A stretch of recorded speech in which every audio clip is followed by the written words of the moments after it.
chapitre 8, versets 6 et 10. Mais maintenant, Christ a obtenu un ministère d'autant plus excellent qu'il est médiateur d'une alliance plus excellente et qui a été établie sur de meilleures promesses. Verset 10. Or voici l'alliance que je traiterai avec la maison d'Israël après ces jours-là, dit le Seigneur. Je mettrai mes lois dans leur esprit et je les écrirai sur leur cœur. Je serai leur Dieu et ils seront mon peuple. Bonjour à tous frères et sœurs et que Dieu vous bénisse. Bon sabbat à vous tous. Nous sommes aujourd'hui sur la deuxième partie de notre message intitulé « En relation avec le Dieu d'alliance ». En relation avec le Dieu d'alliance. Dans notre première partie, le message précédent, nous avions contemplé ensemble combien est grand notre besoin de nous engager envers Dieu pour marcher dans ses voies et nous conformer activement à sa volonté. Vous vous rappellerez que nous avions contemplé un paragraphe de Alonzo T. Jones, où il disait que nous devrions abandonner à Dieu tout ce que nous savons et tout ce que nous ne savons pas.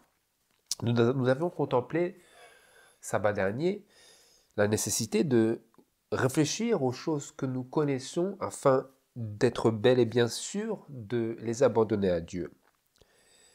Et que ce soit pour les choses que nous connaissons ou celles que nous ne connaissons pas, nous avons contemplé le besoin de faire alliance avec Dieu, de nous engager devant Dieu et devant nous-mêmes. Vous vous rappellerez que nous avions cette contemplation de Romains chapitre 13, verset 14, où la parole nous dit littéralement « Et ne prenez pas de disposition pour la chair afin d'en satisfaire les désirs », comme c'est marqué en anglais. Ou dans certaines versions, « Ne flattez point la chair pour en satisfaire les convoitises ».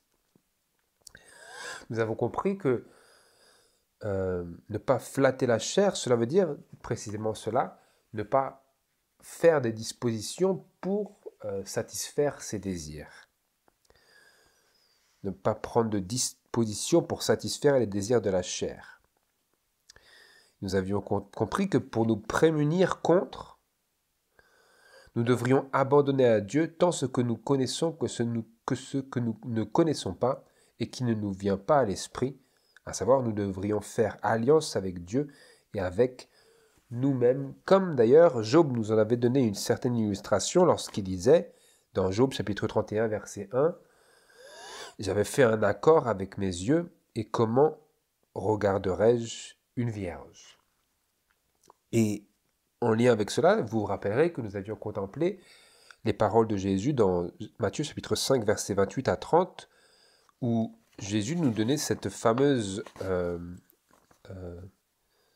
injonction imagée par laquelle il disait que si ton œil droit te fait pécher ou si ta main droite te fait pécher, arrache-le ou coupe-la parce que c'est mieux d'aller dans le ciel amputé que de finir dans la géhenne. Et par ce langage fort, Jésus faisait allusion, bien entendu, non pas à un acte physique, littéral, mais à une décision et à un accord avec Dieu et avec nous-mêmes qui élimine tout recours possible au péché dans nos vies. C'était le sens des paroles de Jésus dans Matthieu chapitre 5, verset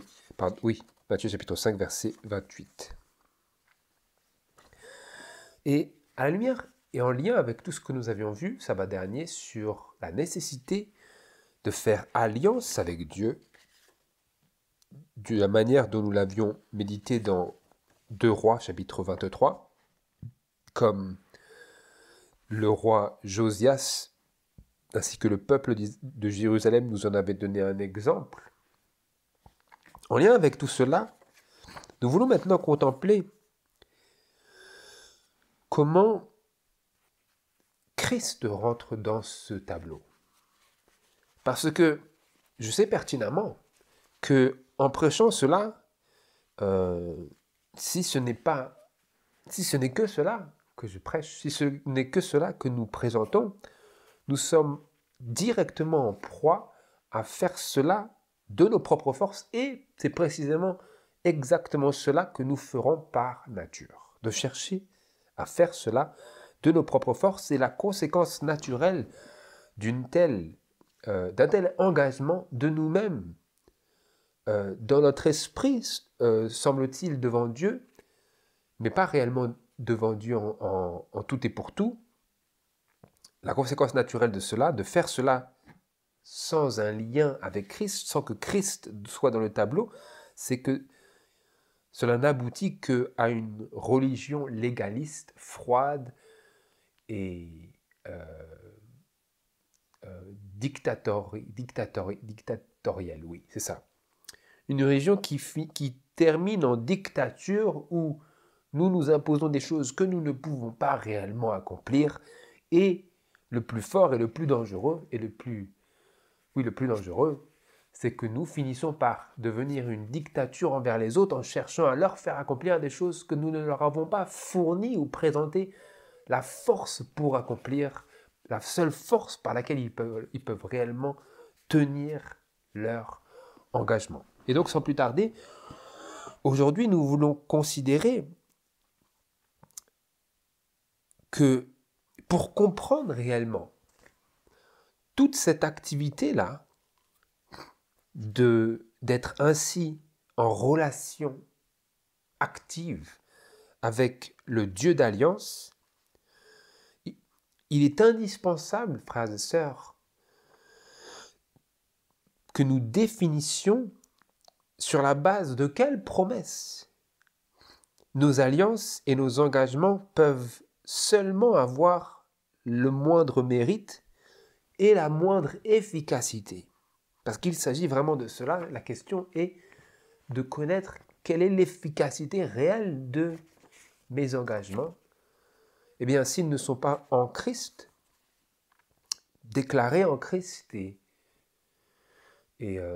si nous ne déployons pas les efforts de les tenir en Christ, nos engagements sont précisément comme notre justice. Ils ne peuvent qu'être un vêtement souillé. Et donc, je veux que nous contemplions dans Hébreux chapitre 8, versets 6 à 10,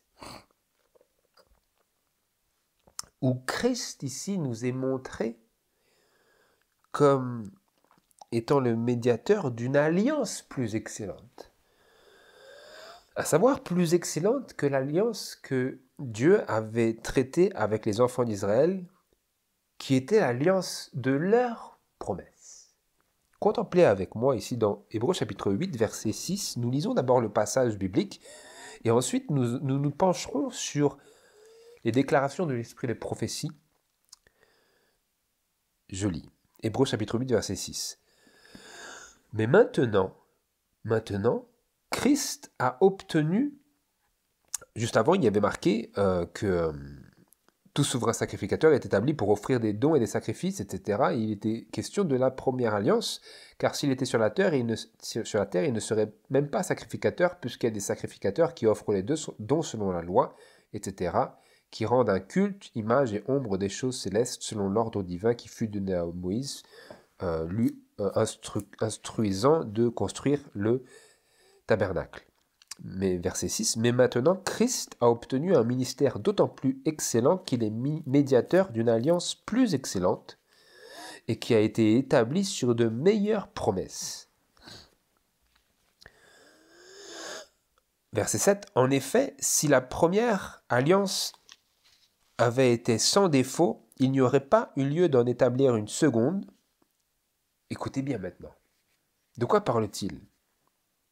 Verset 8, car en leur adressant des reproches, Dieu dit aux Juifs, « Voici, Les jours viendront, dit le Seigneur, que je traiterai une alliance nouvelle avec la maison d'Israël et avec la maison de Juda.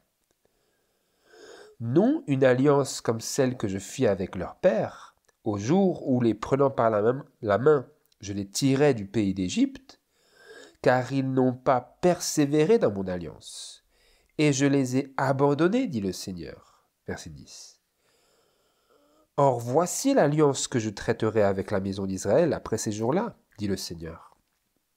Je mettrai mes lois dans leur esprit, et je les écrirai sur leur cœur. Je serai leur Dieu, et ils seront mon peuple.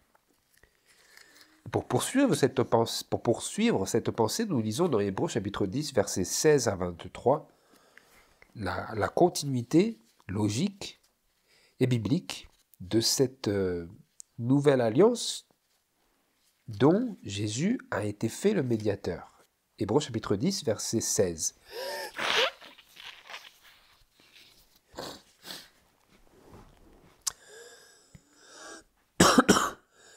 Voici l'alliance que je traiterai avec eux après ces jours-là, dit le Seigneur. Je mettrai mes lois dans leur cœur et je les écrirai dans leur entendement. Il ajoute, et je ne me souviendrai plus de leurs péchés, ni de leurs iniquités. Or, où la rémission des péchés est faite, il n'y a plus d'oblation pour le péché. Ayons donc, frères, la liberté d'entrer dans le sanctuaire par le sang de Jésus, chemin nouveau et vivant qui nous a consacrés à travers le voile, c'est-à-dire sa chair, et ayant un grand sacrificateur établi sur la maison de Dieu, approchons-nous avec un cœur sincère, dans une pleine certitude de foi, ayant les cœurs purifiés des souillures d'une mauvaise conscience et le corps lavé d'une eau pure. Retenons sans fléchir la profession de notre espérance, car celui qui a fait la promesse est fidèle. Vous voyez maintenant en vertu de quelle promesse nous nous engageons et nous pourrons retenir la profession de notre espérance, notre profession de foi et nos engagements et l'alliance traitée entre nous et Dieu. Ainsi que tous les engagements personnels que nous faisons à Dieu en lien avec cette alliance que lui a déjà traitée avec nous. C'est pour cela que le langage est important dans Hébreux chapitre 10, verset 23. Retenons sans fléchir la profession de notre espérance, car quoi? Pas car nous avons dit à Dieu que nous allons le faire, nous avons promis à Dieu ceci, etc. Quoique, comme nous l'avions vu, nos engagements ne deviennent pas caducs à cause de notre faiblesse charnée selon la chair, mais nous nous tournons vers un autre que nos propres forces pour rendre nos engagements efficaces. Et où est l'efficacité? Quel est celui vers lequel nous nous tournons? Nul autre que celui qui a dit « Je traiterai cette alliance avec la maison d'Israël et je mettrai mes lois dans leur esprit, je les écrirai sur leur cœur, je serai leur Dieu et ils seront mon peuple. » En vertu de cette alliance-là, car celui qui a fait la promesse est fidèle. À cause de cela, fort de cette promesse, fort de cette alliance que Dieu a traitée avec nous, par lequel il a promis, il nous a tendu un bras, il nous a octroyé une puissance, c'est grâce à cela maintenant que nous sommes, pour ainsi dire, rendus capables de tenir nos engagements, de tenir nos promesses. Et c'est comme cela, maintenant, dans cette alliance, cette nouvelle alliance avec Jésus-Christ, avec Dieu par Jésus-Christ, que nous pouvons réellement tenir nos engagements. Et faire des engagements. Et avoir l'assurance que si nous les faisons parce que c'est la volonté de Dieu, eh bien celui qui a promis nous rendra capables de tenir les promesses. Pas parce que nous avons fait des promesses et nous sommes très forts, très capables, mais parce que, comme c'est marqué ici, car celui qui a fait la promesse est fidèle. Dans Patriarches et prophètes, ici, j'aimerais que nous prenions le temps de lire ce que l'esprit de prophétie a à dire sur ce sujet.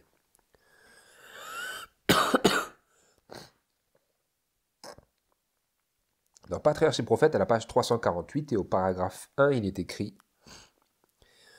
« Mais une vérité plus grande encore devait leur être inculquée. Il s'agit du peuple d'Israël après qu'ils soient sortis d'Égypte ici. Et en lien avec leur expérience au pied de la montagne de Sinaï.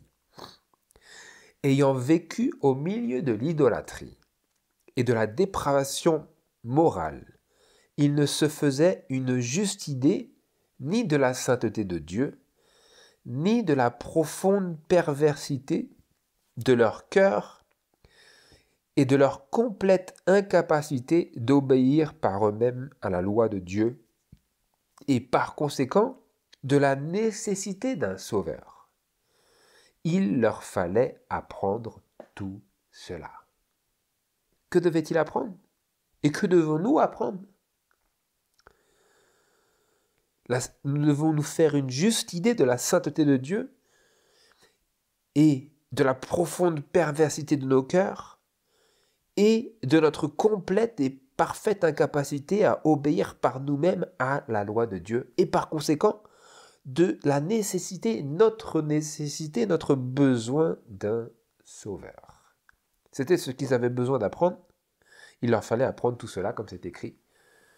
Et il nous faut aussi apprendre tout cela.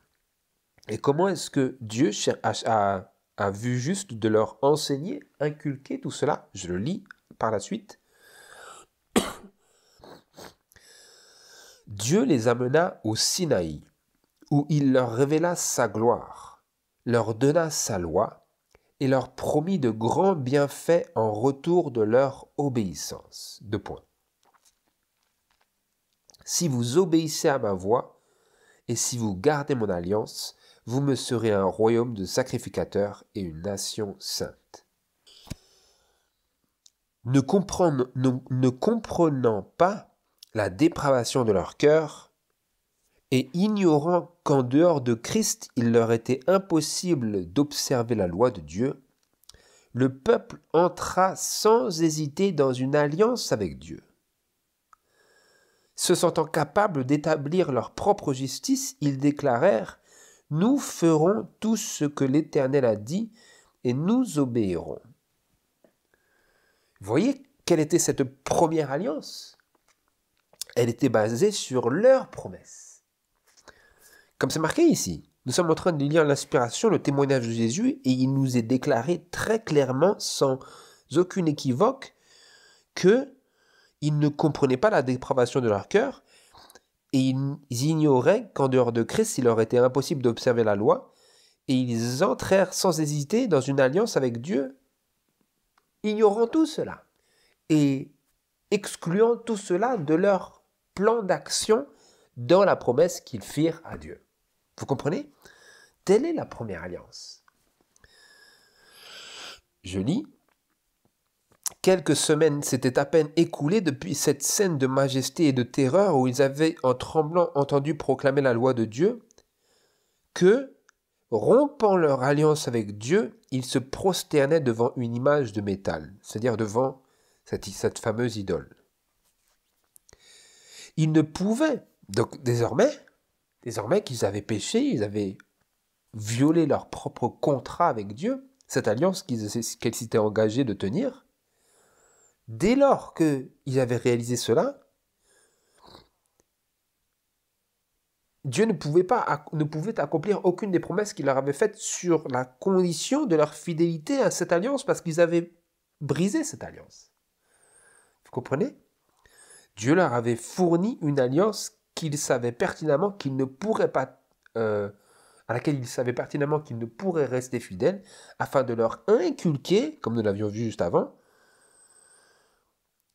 la sainteté de Dieu, la profonde perversité de leur cœur et leur complète incapacité d'obéir par eux-mêmes à la loi de Dieu et par conséquent la nécessité d'un sauveur. C'est-à-dire que si nous sommes si légalistiquement orientés dans notre esprit, eh bien Dieu va nous permettre de faire plein d'engagements que nous ne pouvons en aucun cas tenir afin que nous apprenions de quoi nous sommes faits, afin que nous apprenions de quoi nous sommes faits. C'est ce qu'il leur fit, c'est ce qu'il fit pour les enfants d'Israël. Et nous lisons que quelques semaines seulement s'étaient écoulées depuis cette scène où ils avaient promis à Dieu avant qu'ils se prosternèrent, avant qu'ils se prosternent devant cette image de métal. Et maintenant, il est écrit: ils ne pouvaient donc plus compter sur la faveur divine en vertu d'une alliance qu'ils avaient violée. Désormais, se rendant compte de leur culpabilité et de leur besoin de pardon, ils étaient préparés à comprendre leur besoin du Sauveur révélé dans l'alliance avec Abraham et préfiguré par les sacrifices. Dès ce moment, ramenés par la foi et la gratitude à un Dieu qui pouvait les délivrer de l'esclavage du péché, ils étaient prêts à apprécier les bienfaits de la nouvelle alliance. Donc vous voyez ici que la nouvelle alliance, ça n'a pas commencé quand Jésus il est né. La nouvelle alliance, ça a commencé quand les enfants d'Israël ont réalisé qu'ils ne pouvaient pas être fidèles à Dieu en vertu de leur propre force et de leurs propres promesses. Parce qu'ils avaient violé leurs promesses et que Dieu ne pouvait pas satisfaire les conditions de leur contrat qui étaient basés sur leur propre engagement.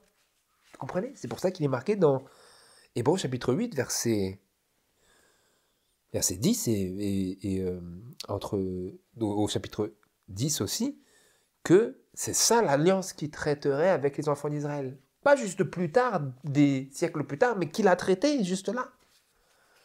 Vous comprenez? Alors certes, ce fut révélé plus clairement quand Jésus est né, mais la nouvelle alliance, elle est entrée en vigueur dès qu'ils ont compris la chose. D'ailleurs, la nouvelle alliance, elle était préfigurée, elle était révélée dans l'alliance avec Abraham et préfigurée par les sacrifices. C'est-à-dire que tout le service de sacrifice du temple, du tabernacle hébreu, du sanctuaire, était une expression de la nouvelle alliance. Donc dire que les services c'était l'ancienne alliance, ça n'a pas de sens. Ça n'a pas de sens. Ce n'est pas l'ancienne alliance. C'était l'ombre de la nouvelle alliance. Ceux qui venaient avec leurs bœufs et leurs brebis et qui comprenaient le sens des symboles vivaient sous la nouvelle alliance. Parce qu'ils venaient dans les mérites d'un sauveur à venir.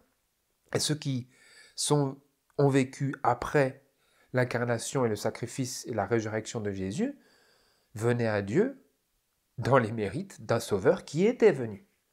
Mais c'était la même, ils vivaient sous la même et en vertu de la même nouvelle alliance. Et là, je continue de lire ici au paragraphe 4, oui c'est ça, page 348, paragraphe 4, il est écrit: les termes de l'ancienne alliance étaient, obéis et tu vivras. L'homme qui les pratiquera vivra par elles. Et cite Ézéchiel chapitre 20 verset 11 et Lévitique chapitre 18 verset 5. D'autre part, l'ancienne alliance disait: maudit celui qui n'accomplit pas les paroles de cette loi en les mettant en pratique. Donc, la malédiction, elle se retournait contre la personne qui était disposée de cœur à n'être fidèle à Dieu que selon ses propres promesses. Vous comprenez?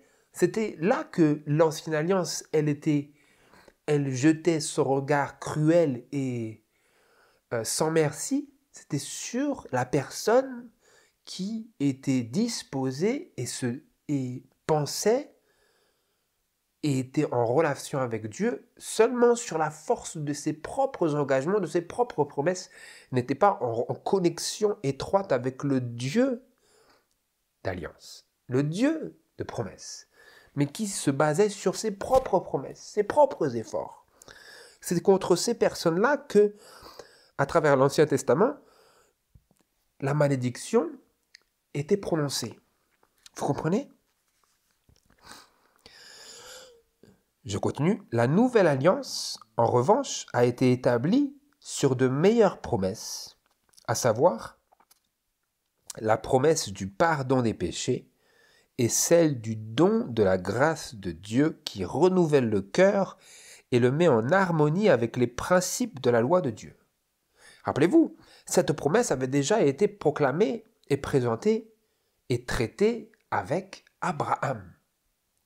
C'est pour vous dire à quel point la promesse, elle est ancienne. D'ailleurs, la promesse de la nouvelle alliance, elle avait déjà été déclarée à Adam et Ève dans Genèse chapitre 3, verset 15, qui disait « Je vais mettre l'inimitié entre toi et le serpent, entre ta postérité et sa postérité. » Quand il parlait à la femme. L'inimitié, ce n'est autre que ce désir, cette disposition du cœur pour la sainteté. C'est précisément cette promesse que Dieu disait qu'il écrirait sa loi dans nos cœurs et dans nos esprits. Cette nouvelle alliance avait commencé dès la chute de nos premiers parents.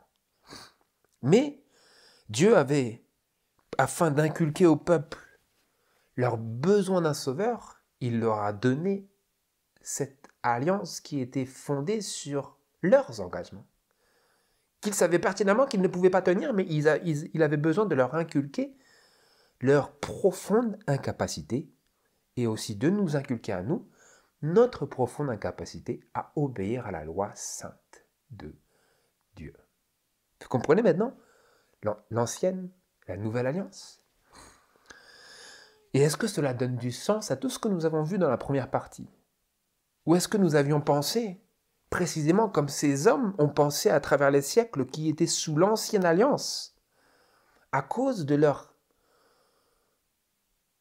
aveuglement, à cause de leur absence de réalisation de leur propre faiblesse. Donc toute personne qui ne réalise pas son besoin du Sauveur, qui ne réalise pas sa profonde incapacité à obéir à la loi de Dieu, qui n'a pas une notion réelle et profonde de la sainteté de Dieu, cette personne-là, par défaut, elle est sous l'ancienne alliance. Vous voyez qu'en fait, l'ancienne alliance, ce n'est pas parce que Dieu, à un moment, n'a pas encore fait quelque chose qu'il ferait plusieurs siècles après, c'est par rapport à la disposition du cœur de la personne et quel est le niveau de sa relation avec Dieu. Que connaît-elle de Dieu et que connaît-elle d'elle-même? Que connaît-on de Dieu et que connaît-on sur nous-mêmes? C'est cela qui va distinguer et qui va déterminer si nous vivons sous l'ancienne ou sous la nouvelle alliance. À savoir, si nous voulons obéir à Dieu sur la force de nos propres forces, en vertu de nos propres efforts, de nos propres promesses, ou si nous venons à Dieu et que nous nous engageons devant Dieu en vertu de sa promesse, de sa puissance et de son alliance. Je continue. Donc, la nouvelle, je répète, c'est important, la nouvelle alliance, en revanche, a été établie sur de meilleures promesses, à savoir la promesse du pardon des péchés et la promesse du don de la grâce de Dieu qui renouvelle le cœur et le met en harmonie avec les principes de la loi de Dieu. Elle cite, « C'est ici l'alliance que je traiterai avec la maison d'Israël après ces jours-là, dit l'Éternel. Je mettrai ma loi au-dedans d'eux et je l'écrirai dans leur cœur. Je pardonnerai leur iniquité et je ne me souviendrai plus de leurs péchés. » Jérémie chapitre 31, versets 33 et 34. Voilà la nouvelle alliance. Je pardonnerai leurs péchés, leurs iniquités, je ne me souviendrai plus de leurs péchés. Ici une parenthèse. Vous voyez que lorsque nous vivons sous la nouvelle alliance, nous aurons l'esprit de celui qui nous a promis que nous sommes libérés de nos péchés. Et avec cet esprit-là, nous aimerons comme Christ nous a aimés. Et comment cet amour se manifeste? Il pardonne et il ne se souvient plus des péchés. Il y a un passage dans la parole de Dieu également qui dit que Dieu, lorsqu'il nous pardonne, il prend nos péchés, il les jette derrière son dos et il les envoie, il les jette pour qu'ils aillent se retrouver au fond de la mer. Tel est ce que Dieu fait avec nos péchés. Il les pardonne et il les envoie derrière lui. Il ne s'en souvient plus tant que nous nous saisissons de sa promesse, précisément qu'il ferait cela, et que nous nous engageons dans cette alliance en vertu de sa promesse de transformer nos cœurs et que nous mettons et nous coopérons avec lui. Donc, lorsque nous sommes animés et que nous vivons sous cette nouvelle alliance, de la grâce de Dieu, du pardon de nos péchés, cette alliance qui promet et qui nous promet le don de la grâce de Dieu qui renouvelle notre cœur et le met en harmonie avec les principes de la loi de Dieu, eh bien, nous pardonnerons les frères et sœurs s'ils nous ont offensés ou si nous avons été offensés, quoiqu'ils n'aient pas fait quelque chose de délibérément mal. L'Esprit de Dieu et l'Esprit de l'Évangile, qui est la nouvelle alliance, c'est de pardonner et de ne plus y penser, de ne même plus s'en souvenir. Ça vous montre un effort délibéré de ne même plus y réfléchir. Vous savez, dans le monde, il y a une déclaration qui exprime bel et bien l'esprit de la chair, qui est la foi contrefaite que beaucoup ont en ces derniers jours. Et cet esprit, il dit, je pardonne, mais je n'oublie pas. Je pardonne, mais je n'oublie pas. Vous savez ce que c'est cela? C'est l'esprit de l'ancienne alliance. Œil pour œil, dent pour dent. Ce que tu m'as fait, je te le rendrai. C'est précisément l'esprit de Satan. Mais l'esprit de Dieu, c'est de je pardonne et j'oublie. Et nous n'y pensons plus. Parce que c'est précisément ce que Dieu fait à nous par Jésus-Christ. Il nous a promis. La promesse de Dieu dans la nouvelle alliance, c'est qu'il pardonne nos péchés et qu'il ne se souvient plus, de sorte que nous venons à lui, nous pouvons avoir l'assurance que Dieu n'est pas en train de nous regarder du coin de l'œil en se disant « Ouais, mais tu m'as fait ça quand même. Tu m'as fait ça quand même. Ouais, mais quand même, tu m'as fait ça quand même. » Dieu n'est pas comme ça. Pourquoi? Parce qu'il a promis. Et nous avons lu dans Hébreux chapitre 10 que nous pouvons avoir cette assurance et être fortifiés d'une certaine détermination sans faille, car celui qui a fait la promesse est fidèle. Vous voyez? Voilà l'inspiration qui nous est donnée à travers l'esprit de la nouvelle alliance qui est l'évangile éternel, c'est que nous pardonnons et que nous ne nous souvenons pas. Nous ne ressortons pas la hache de guerre, car tel est l'esprit du diable. Vous comprenez?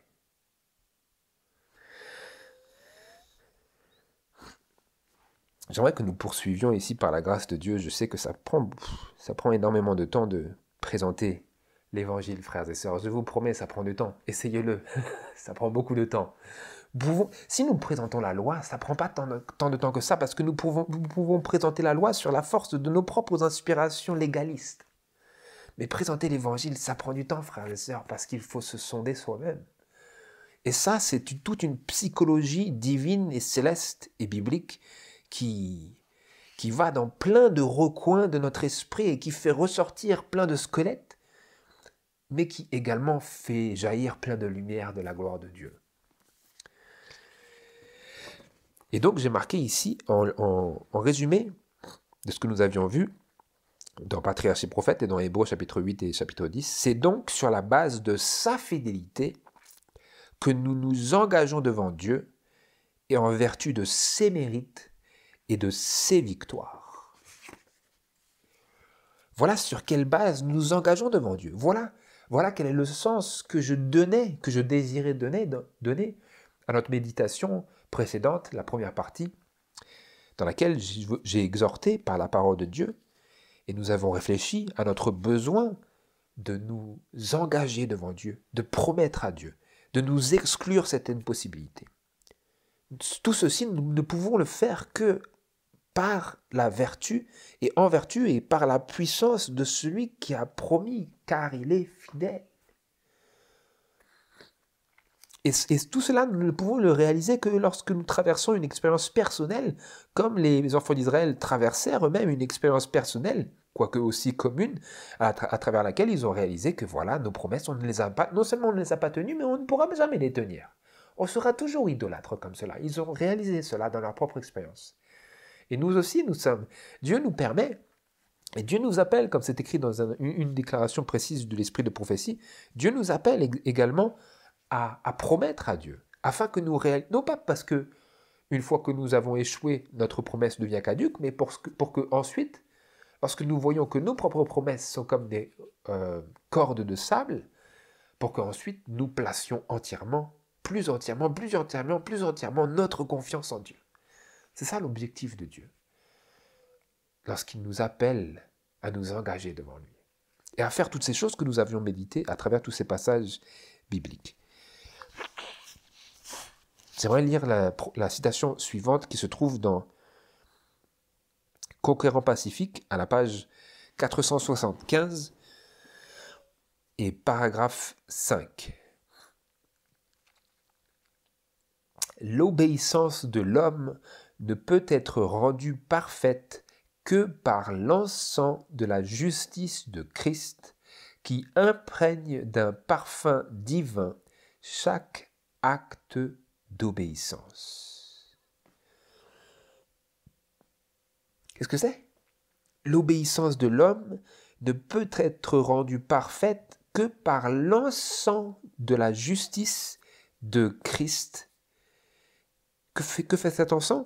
Qui imprègne d'un parfum divin chaque acte d'obéissance. Donc lorsque nous remettons notre vie à Dieu, comme le frère A.T. Jones nous exhortait à le faire, eh bien alors, chaque acte d'obéissance, s'il n'est pas l'acte de quelqu'un qui vit selon ses propres efforts et animé par ses propres motivations à faire la volonté de Dieu,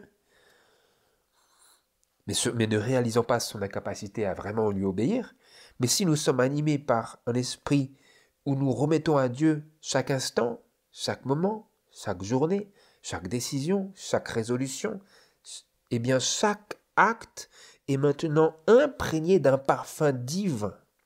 Chaque acte d'obéissance est maintenant imprégné d'un parfum divin, et l'encens de la justice de Christ en figure rend parfaite notre obéissance. Vous savez, cet encens qui est présenté dans, je crois que c'est Apocalypse chapitre 8, où nous voyons quelqu'un qui se tenait à l'encens, à l'autel des parfums dans le ciel, et de la main duquel il sortait un parfum, le parfum de la justice des saints, il me semble. C'est quoi dans Apocalypse chapitre 8? Allons-y brièvement, que je ne dise pas de bêtises.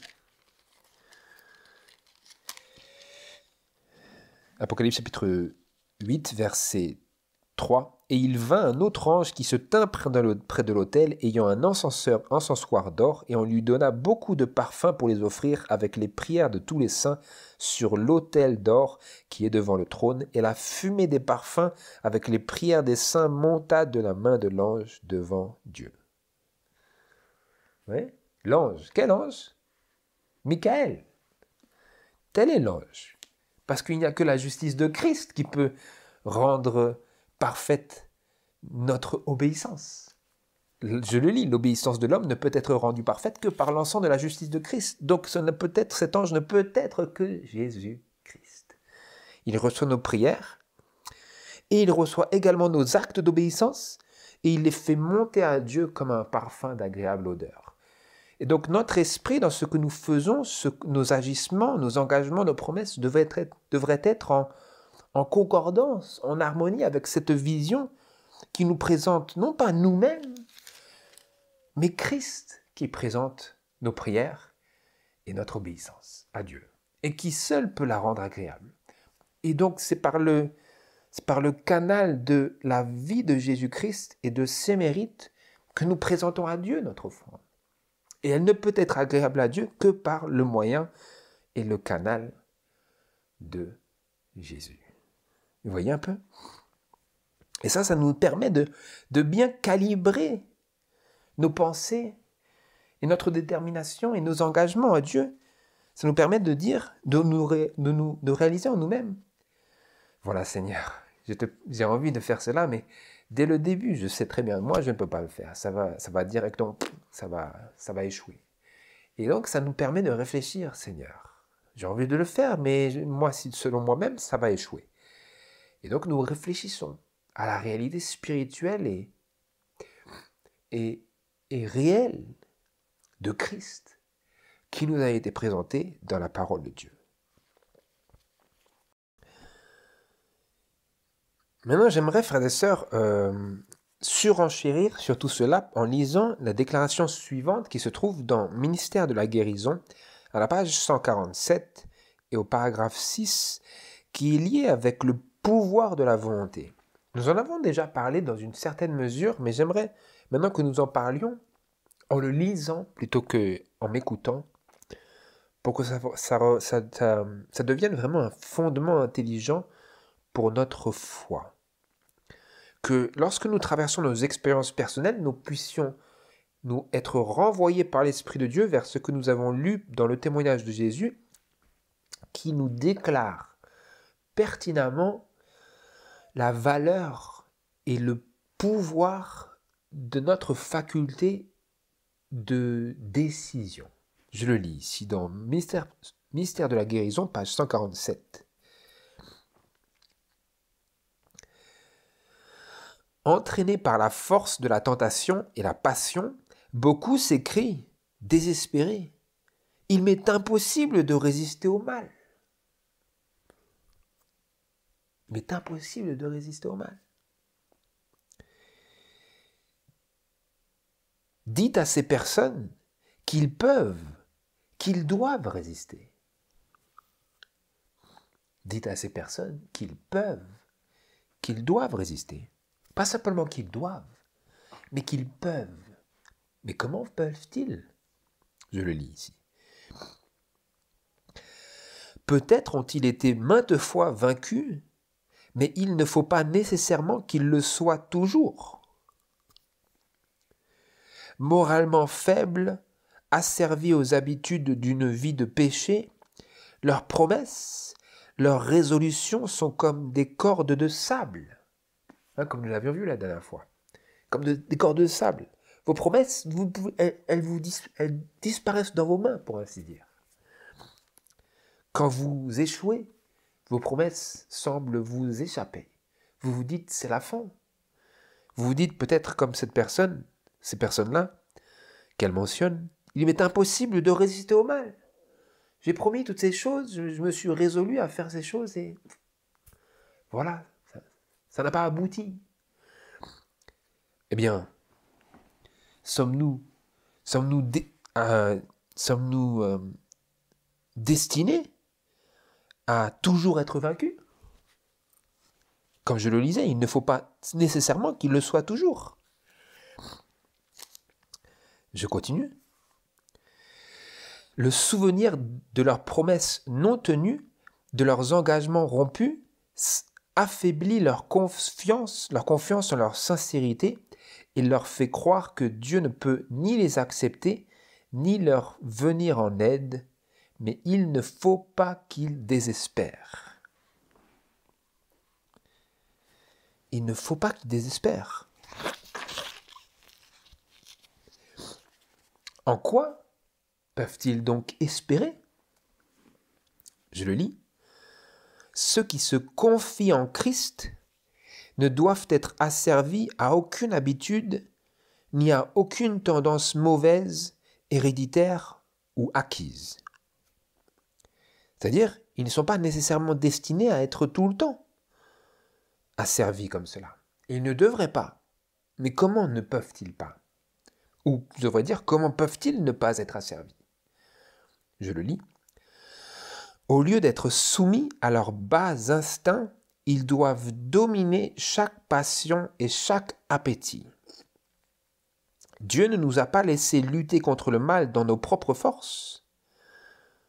Quelles que soient nos tendances, innées ou acquises, nous pouvons les vaincre par la force qu'il veut nous communiquer. D'accord, nous avons vu ici, en bref, dans ce passage, que nous ne sommes pas destinés à être toujours dans l'échec, que nous pouvons vaincre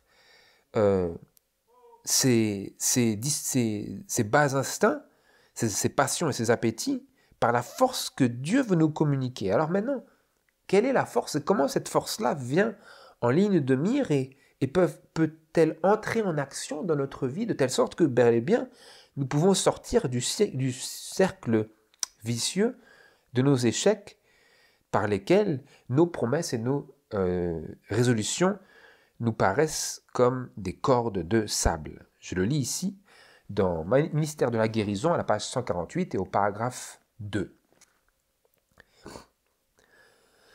Ceux qui sont les jouets de la tentation ont besoin de comprendre la force réelle de la volonté. Celle-ci, la volonté, est la puissance qui gouverne la nature humaine, la puissance qui décide, qui choisit. Tout dépend de la bonne action de la volonté.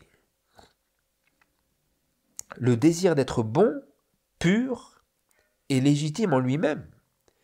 Mais si nous nous arrêtons là, il est sans valeur. C'est-à-dire, nous avons le désir en nous, nous disons, ah, j'ai vraiment envie d'être bon, pur, saint, obéissant. Eh bien, l'esprit de prophétie nous dit que c'est légitime, mais si nous nous arrêtons là, c'est sans valeur, c'est vain. Donc, que devons-nous faire si nous sommes animés de toutes ces bonnes résolutions, mais que nous n'arrivons à en tenir aucune, à en accomplir aucune? Eh bien, que nous reste-t-il? Je le lis ici, nous l'avons lu déjà. La volonté, la force réelle de la volonté. Il nous faut comprendre quelle est la force réelle de la volonté. Je poursuis. Beaucoup iront à leur perte tout en espérant et en désirant triompher de leur tendance au mal. Vous savez, je pense que j'ai entendu un dicton qui dit que l'enfer est pavé de bonne volonté, quelque chose comme ça. Donc, en enfer, il y aura probablement... En enfer, je devrais dire, dans la géhenne, c'est-à-dire ceux qui souffriront la seconde mort seront probablement... Enfin, parmi ce lot, cette grande multitude, il y aura sans doute des personnes qui étaient mues de plein de bonne volonté, plein d'espoir, de désir, de triompher de leur tendance au mal. Mais ce sont des personnes qui n'ont pas mis leur volonté en harmonie avec leur désir et leur espoir. Pour ça qu'il est écrit que beaucoup iront à leur perte, tout en espérant et en désirant triompher de leur tendance au mal. Ils ne soumettent... Quel est le facteur décisif et distinctif ici? Ils ne soumettent pas leur volonté à Dieu, ils ne choisissent pas de le servir. Donc Dieu a stipulé sa volonté, il a déterminé son service, et comme nous l'avons vu auparavant, il a promis, il nous a promis une force qui désire nous communiquer, qui est cette puissance de la promesse, de ses promesses dans la nouvelle alliance, en vertu desquelles il a dit qu'il écrirait sa loi dans notre esprit et qu'il la placerait dans nos cœurs.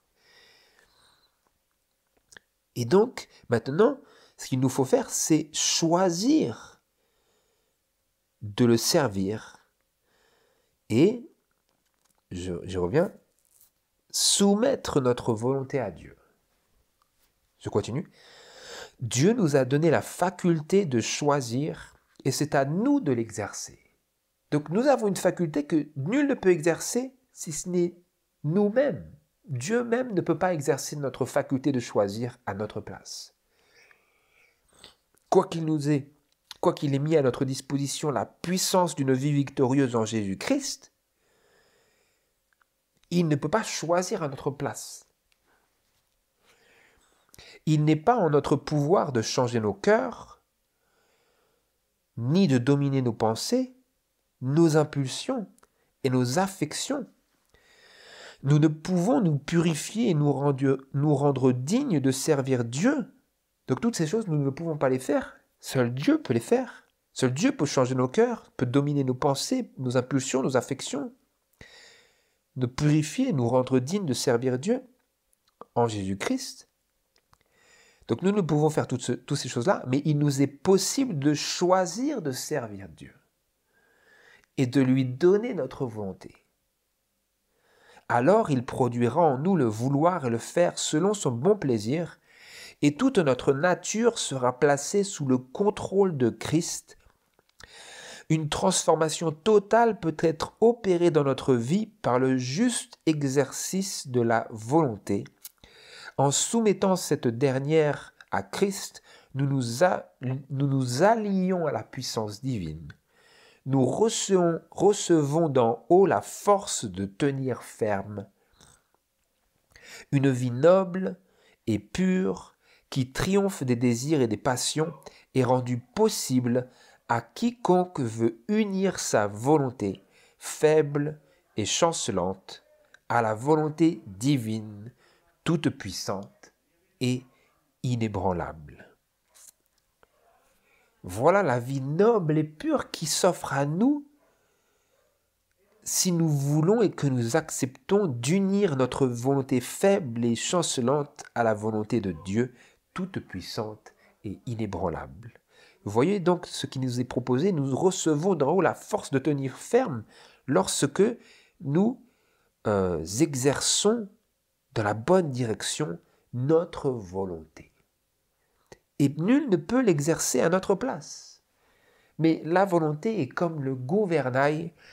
Dieu nous a donné le moteur, Dieu nous a donné l'essence, Dieu nous a donné le bateau, Dieu nous fournit les provisions, mais si nous ne choisissons pas de diriger le gouvernail dans la bonne direction, nous pouvons aller soit à la gêne, soit au paradis. Et donc, vous voyez, frères et sœurs, la volonté occupe une place très importante dans notre salut.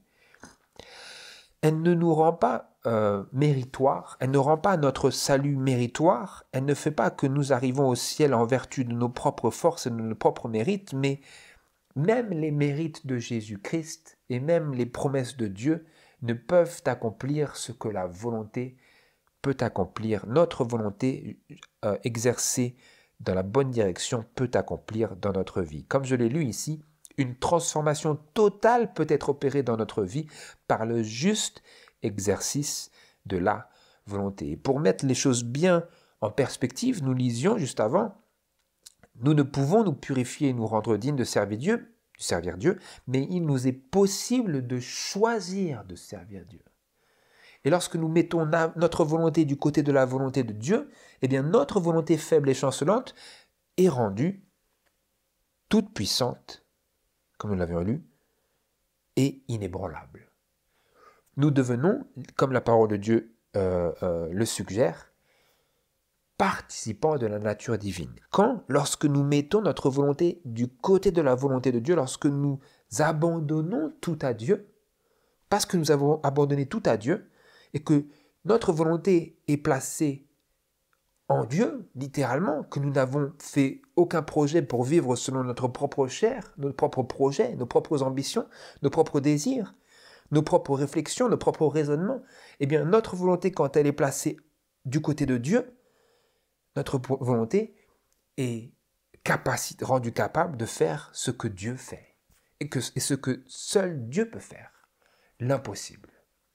Ce qui était impossible à la chair, Dieu, en envoyant son Fils, l'a rendu possible afin que la justice de la loi puisse être accompli en nous qui marchons non selon la chair, mais selon l'esprit, comme c'est marqué dans Romains chapitre 8, verset 3, je crois. Vous voyez que donc, si nous choisissons de marcher non selon la chair, mais selon l'esprit, ce qui n'était pas possible selon la chair devient une possibilité pour nous.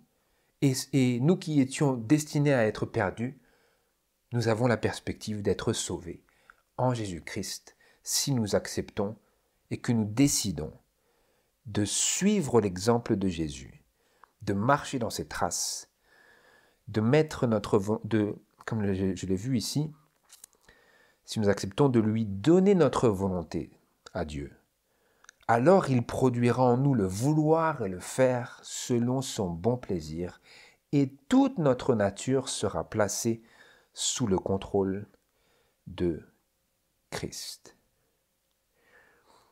Voilà, frères et sœurs, j'aimerais conclure sur cette note. C'est une bonne note. Puisse Dieu, frères et sœurs, nous donner la mémoire de réfléchir, de nous souvenir de ces choses-là. Et puis sur nous, comme nous l'avions vu la fois précédente, nous engager devant Dieu, exclure les possibilités, toute possibilité au mal, toute possibilité à céder à la tentation, exclure ces choses-là de nos vies.